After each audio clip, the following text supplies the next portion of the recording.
Hey guys, it's James again with another Doctor's Kitchen, and we're going to talk about turkey. More specifically, brining your turkey because it's 5 more days till Thanksgiving, and we're going to go over brining versus not brining and whatnot. My turkey's still thawing out, but brining applies to chicken and whatnot. So I'll be using a couple of chicken thighs, for example. Why brine in the first place? Basically, when you're brining, you're using salt, which is a drying agent, which they've used in the past as for trade and whatnot on meat. So take out the moisture. But you can also, when you put it in water, you can add more moisture in. So basically, when you cook the turkey, it'll cook faster. It'll be a juicier turkey. And it's not to say you can't put seasonings or whatnot, because I testify that when I've done Tabasco in it, the Tabasco's actually gone into the bird, given a little heat. So, what do you do for specific measurements for your brine? Basically, for a gallon of water, you want to use maybe 12 ounces of salt. And basically, table salt versus kosher salt, you're going to use more kosher salt for that because it's more of a fluffier, while a table salt is more condensed and held together. When you're doing your bird to start off with, before you do the brine, you want to open up the bird, take all the giblets, the neck out. You want to remove the leg constraints. You want to remove any excess skin because it's just going to, be a blocking mechanism to the brine getting to the bird, and you want to clean it and pat it off and before you do the brining. And basically, for the brine, you want to put your salt in, you want to put your sugar in, and don't do anything until they're both dissolved completely. I don't use sugar. I use lemon lime soda. I find it gives a great taste to the bird. My family, well, they haven't brined it. I've only brined it for the past few years, but we've used like 7-Up as like a marinade to pour over the top of the bird. So, how long does one brine your bird for?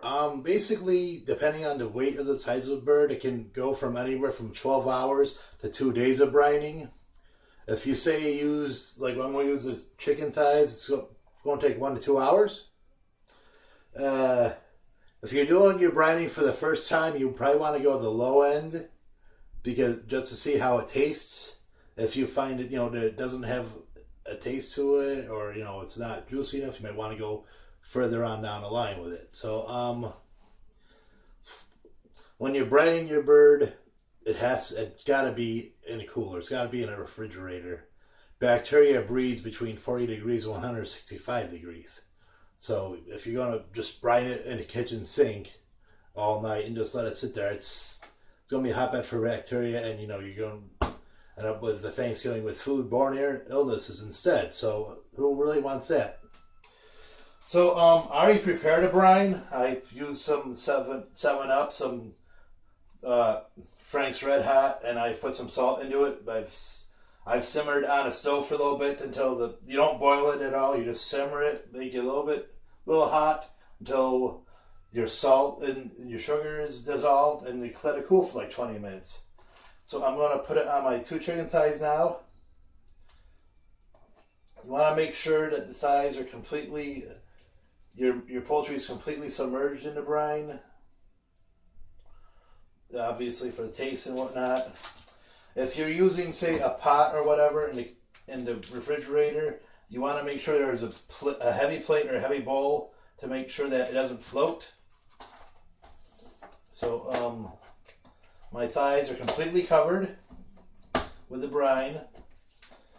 I put them in a to-go lid from my day job, so I'm gonna probably just a little bit more. I got a little more room at the top as long as it's not overflowing. Just to make sure the thighs are completely submerged. If you can't submerge it, I would recommend putting the turkey breast down, so to give the taste more to the breast meat, because that's what I go for most to start off with is breast. So I got my chicken brine. It's going to go in the refrigerator for 1 or 2 hours, obviously. So yeah, salt brine. Have to have salt in because it's going to open up the meat to let the moisture go in, and so keep it in a cooler. Keep the bird submerged, and usually it's on average it's when I've done it. Usually I've had probably cooked the bird in 3.5 hours or so. So thanks a lot for watching this video, and hope you learned something about brining the bird. So have a happy Thanksgiving, everyone.